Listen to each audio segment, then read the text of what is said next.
Have you ever given everything to someone only to feel like it was never enough? After 10 years in a toxic marriage, I finally realized sometimes love isn't enough. This is my story. Part 1, the beginning. I was 22 when I got married. She was my first love, the only woman I ever dated. At first, everything seemed perfect. I thought I was the luckiest guy alive. But early on, I noticed the little things. Her temper, the way she'd call me names, how she'd belittle me when things didn't go her way. I told myself, this is just how relationships are.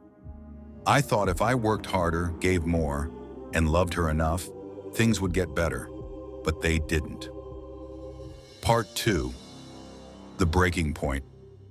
Things hit a new low after we had our twins. Instead of being a team, everything became a competition. She said I wasn't doing enough, that I didn't give her enough attention. If I tried to help, I wasn't doing it right. If I worked long hours, I wasn't around enough. No matter what I did, I couldn't win. 6 months ago, she kicked me out of the house. She said she was tired of my attitude and called me useless. I packed my bags and moved in with my parents. They were supportive, but honestly, I felt like a failure.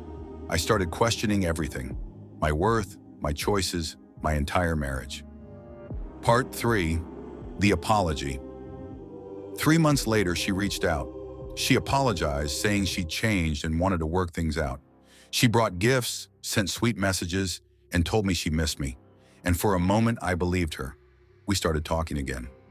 I wanted to believe her because I didn't want to accept that my marriage might actually be over. But deep down, I was scared. Scared of starting over. Scared of what life without her might look like. Part 4, the realization. At first, things seemed better. She was kind, patient, and attentive. But it didn't last.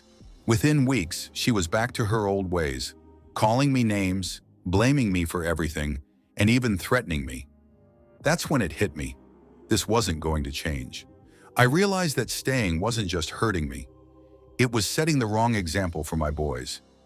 I didn't want them growing up thinking this was what love looked like.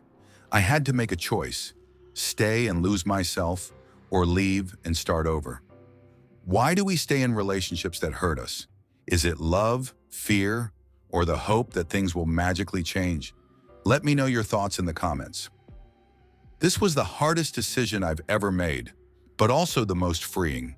If you're in a similar situation, know this: you deserve better.